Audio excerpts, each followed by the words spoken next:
Blaze. Waduh. Ketemu lagi, Blaze. Iya. Kayak pernah ketemu di episode sebelumnya. Sebelum lalu pakai baju ini juga ya? Oh iya, sebulan lalu. Iya. Mungkin nyucinya kan agak lama, jadi iya masih ada jeda waktu. Halo Riz. Halo, Kapolja. Apa kabar? Baik. Lama nggak ketemu kita. Iya. Gimana kabarmu Riz? Baik. Ini mejanya goyang ya? Iya. Hati-hati loh. Kabar gimana Kapolja?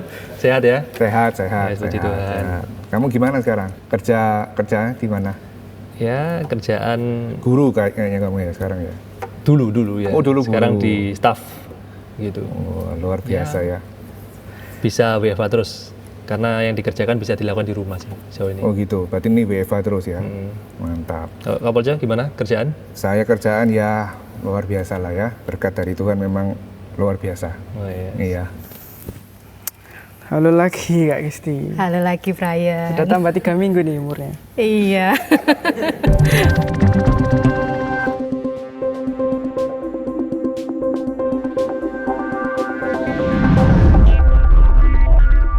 Ya kalau dari pengalaman lagi ya di kelas gitu ya. Ya. Generasi seusiamu itu saya lihat itu lu lebih berani mengekspresikan pendapat gitu.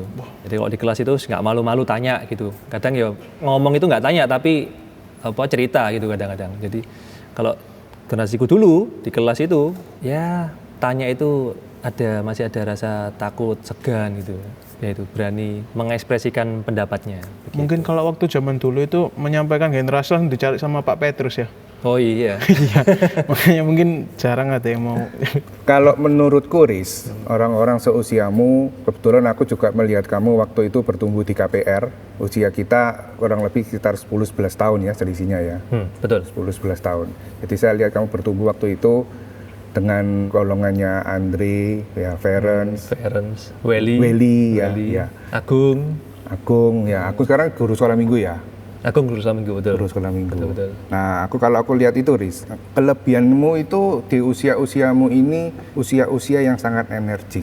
Dan pada saat aku melihat kamu juga waktu kamu bertumbuh di KPR pun itu sangat-sangat energik. Saya ingat sekali kamu ini orangnya sangat vokal sekali. Oh iya? Kalau ada yang enggak pas itu kamu langsung tanya. Oh iya. Langsung mengutarakan, lupa ya? Saya ingat soalnya itu. Jadi menurut saya kelebihanmu itu di usia-usiamu ini, cara berpikirmu itu menurut saya lebih kritis daripada orang-orang di usia saya. Jadi itu kelebihanmu, dan itu kritismu itu kritis yang membangun. Bukan, kan ada orang yang kritis tapi bukan tujuannya untuk membangun, tapi untuk menjatuhkan orang lain. Nah ini kalau saya lihat kritis-kritisnya di generasimu waktu itu saya lihat di KPR itu kritis-kritis yang membangun sekali. Generasi Brian ini orangnya energik sekali. Secara tenaga berlebihan. Idenya kreatif. Jadi kalau mau ngapa-ngapain pasti generasi Brian yang ditunjuk. Karena talentanya luar biasa. Bukan buat angkat-angkat kan tapi? Bisa jadi, karena salah satu talentanya strong.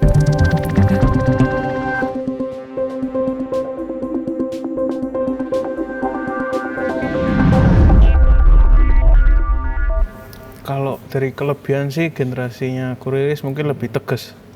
Kalau dari generasiku kan mungkin pemikirannya out of the box katanya tadi kan di episode sebelumnya. Iya, bulan lalu ya. Iya, out of the box. Itu mungkin kalau dari generasiku karena out of the box itu sudah dipakai kita.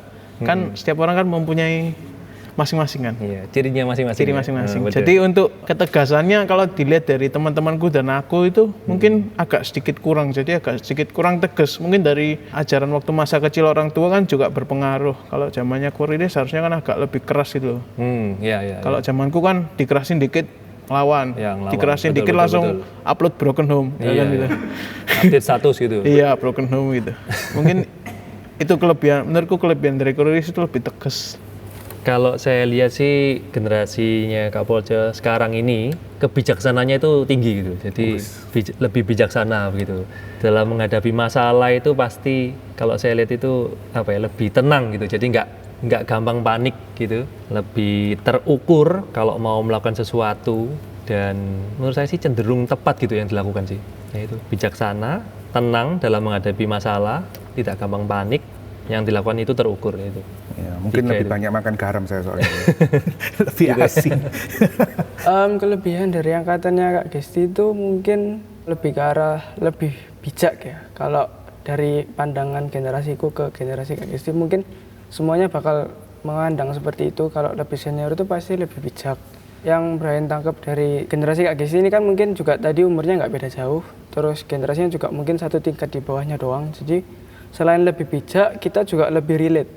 Lebih relate sama keadaan-keadaan yang pernah dilalui oleh generasi Kak Gesti satu tingkatan sebelumnya. Jadi itu kayak lebih nangkep gitu loh, daripada kita harus ngambil kebijaksanaan yang ada dari orang tua atau yang dari ya mungkin yang jauh di atas 20 tahun, 30 tahun ke atas. Lebih relate aja. Pernah sungkan nggak istilahnya berbicara dengan generasi kita? Kalau akrab ya nggak sungkan. Oh gitu. Iya. Jadi kata kuncinya harus akrab Harus dulu ya. akrab.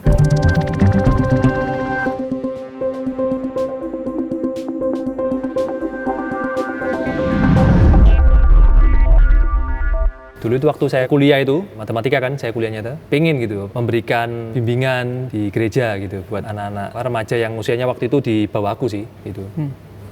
Kalau yang paling ingin kita kontribusikan ya orang-orang seumuran saya ini yang paling utama itu pemikiran ya, gagasan-gagasan gitu ya. Ya pemikiran-pemikiran. Terus terang gini Riz, kalau dari segi waktu orang-orang di usia saya ini kan tingkat kepadatan waktunya itu sangat tinggi gitu ya. Makanya saya ini sangat-sangat salut sekali orang-orang yang seusia saya ini, mereka masih sangat aktif sekali di gereja. Saya hormat sekali, benar-benar saya hormat ya. Karena orang-orang di usia saya ini saya lihat ini kita benar-benar kejar-kejaran dengan waktu ya kan. Kita di usia-usia 40 ini kita bukan lagi muda lagi, kita pun juga harus berpikir untuk menjelang usia senior juga kan. Ya, kita harus persiapan. Nah, ini kejar-kejaran. Ya kalau menurut saya kontribusi yang ingin kita berikan kalau bahasa gagasan, pemikiran ya, waktu juga iya. Nah, ini waktu ini terus terang di zaman-zaman sekarang ini kita sangat tertolong sekali dengan adanya Zoom ya. Mungkin terutama saya gitu ya dengan adanya Zoom. Kalau dulu saya mau ikut kegiatan gereja harus ke gereja. Waduh, kalau pas saya lagi di luar kota ya udah miss. Nah, kalau sekarang ada Zoom, ada online di YouTube dan lain sebagainya itu tetap sekarang bisa lebih mengikuti. Kalau menurut saya harusnya sesuai dengan talentanya mereka. Jadi mungkin kita masing-masing punya talenta sendiri-sendiri yang mungkin tidak banyak orang tahu seperti itu. Jadi biarlah masing-masing dari kita sendiri yang istilahnya sudah sesuai dengan panggilan Tuhan, memberikan dirinya apa yang bisa diberikan, yang terbaik, kayak gitu sih.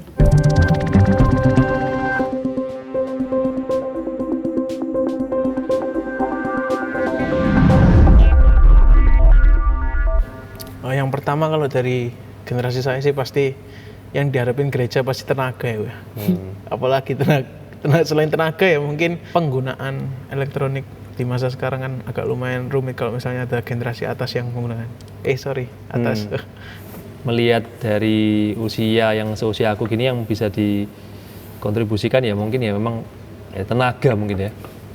Tenaga kita bisa apa ya kita kerjakan itu gitu. Ya misalkan saya ini bisanya ya apa ya karena saya ada pengalaman mengajar jadi ya mungkin bidang saya ya di mengajar itu gitu. Apalagi kalau sekarang ini terbantu dengan Zoom tadi itu, sekarang ini kalau mengajar itu lebih enak dalam artian siswa itu gak banyak berulah gitu loh kalau di Zoom gitu ya, lebih banyak mendengar gitu ya. Kalau di kelas itu kan bisa macam-macam ya tingkahnya gitu kan. Tapi itu mungkin kelihatannya aja di Zoom enggak bertingkah. Tapi kenyataannya bertingkah kan enggak tahu. Iya, enggak tahu lagi ngilang ya. Ya iya. Nah, kalau itu dikontekskan dengan di gereja gimana, Riz? Kontribusinya yang ingin diberikan di komunitas gereja. Kalau dulu saya lihat kamu kan sering terlibat di kepanitiaan itu ya. Ya paling di kepanitiaan ya, betul. Dulu kamu sama saya kan kurang lebih hampir sama, kita bagian angkat-angkat kursi iya, gitu iya, ya. Betul. Ya, perlengkapan lah. Perlengkapan, iya cocok. Iya, karena ya tenaga ini yang masih ada gitu ya, kan. Orang yang generasi di atas ya mungkin pemikirannya yang kita ambil gitu ya. Cocok nih. Ya selain angkat-angkat banyak sih mestinya ya. Masa cuma angkat-angkat doang. Jadi apa ya mungkin dari generasiku kan tadi juga dibilang Kak Gesti energik, punya banyak ide. Mungkin kita lebih ke arah kontribusi ide-ide dan juga saran-saran yang lebih relate ke arah lingkungan dan juga kondisi sekitar di gereja. Terutama kan generasiku juga yang banyak terjun di masyarakat, banyak terjun di sosial media juga. Berarti ibaratnya kita ini lebih banyak mengerti situasi di luar gereja daripada generasi di atas yang mungkin belum sepenuhnya memakai sosial media ataupun belum sepenuhnya menemukan hal-hal baru yang ada di generasi sekarang itu kayak gimana. Jadi menurut pendapatku sendiri itu generasiku ini lebih banyak ide yang mungkin out of the box, yang mungkin ide-ide kreatif yang mungkin bisa dikontribusikan. Ya, setuju banget. Jadi mungkin adaptasinya mungkin kita harus mengurangi level konservatif gitu ya, yang istilahnya yang level-level baru itu dimasukkan ke dalam generasi selanjutnya kayak gitu ya. Apalagi dengan adanya digitalisasi itu mendukung semua kebutuhan kita saat ini dengan era new normal juga gitu ya.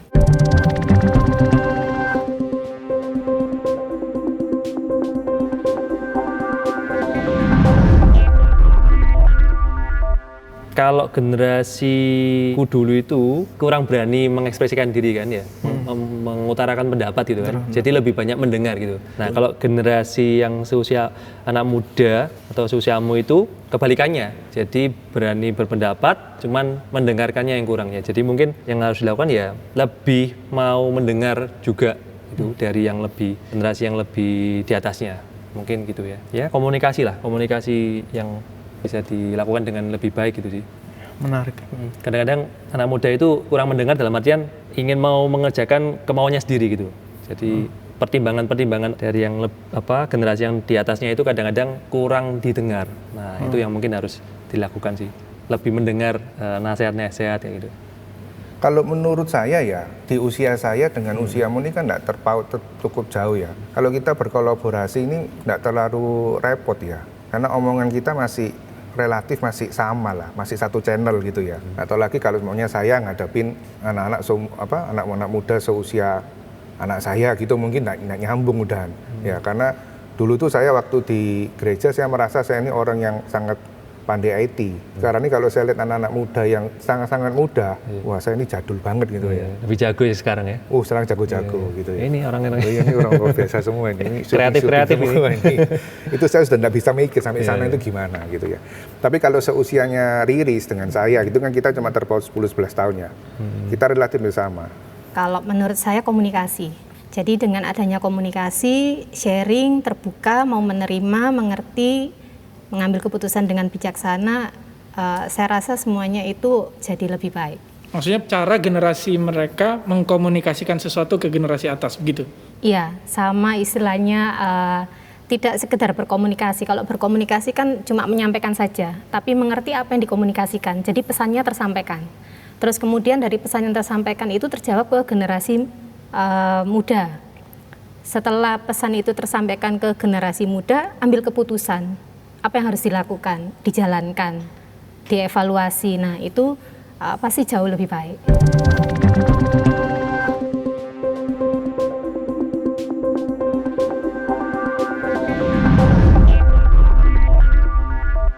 Kalau bercandaannya cocok tuh pasti bisa menyesuaikan diri dan berkolaborasi.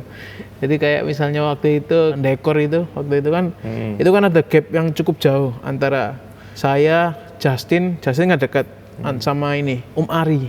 Oh iya. Ari Sureng, iya. Oh iya. Mas itu kan ya. gapnya cukup jauh. Iya. Nah dari itu aku kayak belajar tuh mungkin karena bercandaannya cocok, akhirnya aku sama Justin tuh lebih enak gitu, lebih nyaman gitu untuk kita kerjasama terus bikin alat-alat properti gitu. Mungkin dari aku kayak gitu sih, dari omongannya yang pas nanti pasti bisa menyesuaikan diri langsung. Ya mungkin lebih gak tahu ya, kalau saya sendiri sih orang tipikalnya kan saya sih introvert kan ya. Jadi saya itu sebetulnya orangnya pemalu gitu. Jadi kalau dengan yang lebih senior itu kurang berani untuk memulai gitu loh. Ya mungkin yang harus dilakukan oleh orang-orang yang seusia di generasinya Kak Polja mungkin bisa lebih mendatangi dulu begitu ya, memulai dulu entah percakapan atau apapun lah, mulai dulu ke generasi yang di bawah gitu. Karena memang mungkin generasi yang di bawah itu perlu untuk lebih didekati dulu begitu ya, baru bisa soalnya sungkan diajak, gitu ya. Iya mungkin ya. Iya, betul. Tapi nggak tahu ya, teman-teman saya yang di generasi saya mungkin lain gitu ya. Ya sama sih kayak Kak Gisti bilang itu komunikasi ya kan ada peribahasa kalau gak sayang kalau gak kenal gak sayang terus kalau Sayang jadi harus ya maksudnya dekat gitu loh akrab secara personal dan lain sebagainya jadi kayak Masuk. secara kita berkomunikasi secara kita mengemukakan pendapat cara kita berargumentasi itu lebih tangkap oleh generasi Kak Gisti jadi menurut Brian itu lebih ke arah lebih adaptif dengan cara kita ngomong, cara kita pikir. Jadi kayak istilahnya nggak salah tangkap antar generasi kan nanti kalau salah tangkap bisa berguncang. Ya, setuju. Cara komunikasi yang baik dan benar.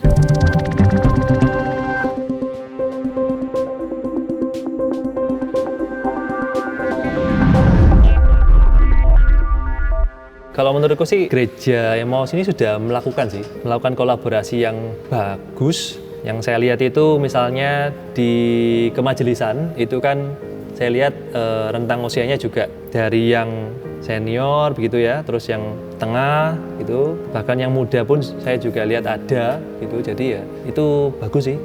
Kalau dari aku sih sudah cukup menurut saya. Jadi mungkin anak-anak seumuranku yang di bawahku itu jadi kalau ngomong itu agak sulit harus dari majelis dulu terus baru majelis baru bisa disampaikan nanti sedangkan kalau aku lebih mikirnya itu lebih enaknya kalau misal dari kita langsung bisa nyampein nanti di misal rapat majelis atau nanti ngundang satu atau dua anak yang berani ngomong yang di luar kepanitiaan yang benar-benar bisa ngerasain gap itu ya kalau menurutku itu sih kalau yang tak lihat selama ini sih sudah oke. Kepanitiaan sudah mulai dicampur antara yang muda dan yang tua. Ya, gereja ini sudah melakukan kreasi gitu ya dalam hal ibadah dengan cara online gitu. Dan mungkin nantinya bisa dipertahankan online ini gitu. Jadi tetap ada yang di onsite tapi yang di online juga streaming juga bisa digarap juga gitu. Online itu adalah momen melibatkan anak-anak muda gitu untuk bisa terlibat gitu ya karena anak muda yang tadi Kak Poce bilang memang saya setuju itu lebih kreatif, lebih bisa teknologi, lebih punya banyak waktu untuk mempelajari hal-hal gini gitu kan. Kalau saya sih mungkin nggak sempat ya belajar kayak gini ya. Terus berikutnya hal yang baik yang sudah dilakukan mungkin itu ya ada grup gereja itu menurut saya sih bagus gitu ya. Memberikan informasi lewat grup itu sebaiknya juga dipertahankan juga itu grup ada di WhatsApp itu ya. Kalau menurut saya gini Kak Abel, untuk kolaborasi antar generasi di gereja ini sejauh yang saya lihat ya itu memang udah sangat-sangat bagus gitu ya. Kita di gereja ini ada komisi anak, ada komisi dewasa, ada komisi senior. Itu kan sudah ada KPR di tengah-tengahnya. KPR. Saya, ya. Ada komisi anak, ada KPR, ada komisi dewasa, ada komisi senior. Nah itu menurut saya ini kan sudah menunjukkan perbedaan generasi. Dan saya lihat di antar komisi itu pun bisa bekerjasama dengan baik ya. Saya lihat juga di kayak acara-acara bulan keluarga atau pekan keluarga sekarang itu kan melibatkan berbagai generasi. Saya lihat di ibadah kita setiap hari Minggu pun itu pun juga melibatkan lintas generasi. Menurut saya sudah bagus ya. Regenerasi pun saya lihat sangat bagus sekali gitu ya. Sekarang ini anak-anak KPR ini semua ini yang saya kenal mungkin cuma tidak banyak juga gitu ya. Banyak orang-orang baru yang saya tidak kenal. Berarti ini regenerasi ini kan sangat bagus sekali. Mungkin lebih mendengarkan argumen dan juga pendapat KPR. Soalnya kan selama ini yang Brian tangkap ya. Karena juga dari kecil dari bahkan di baptis juga di sini itu kayak terus juga masuk KPR dan juga sebagainya itu kayak menangkap kalau pendapat-pendapat dari anak-anak KPR ini masih kurang didengar meskipun juga majelis dan juga komisi-komisi dewasa ini juga sudah melibatkan anak-anak KPR mungkin dalam percakapan gerejawi atau mungkin dalam rapat-rapat rutin tapi pada kenyataannya atau pada konkretnya itu pendapat kita itu masih kurang gimana gitu loh ya didengar cuman masih kurang gitu loh. Untuk meningkatkan kolaborasi bersama itu pasti membutuhkan waktu bertemu yang lebih banyak. Jadi bukan bertemu sekedar tatap muka karena kita sedang dilarang seperti itu ya, tapi berkomunikasi lebih sering, mencari apa sebenarnya kebutuhan basic yang ingin didengar dan perlu adanya adaptasi dari hal-hal baru yang mungkin yang lama itu belum pernah tahu. Jadi harus ada penyesuaian di situ. Kalau tidak ada penyesuaian pasti akan timpang nanti jalannya. Seperti itu.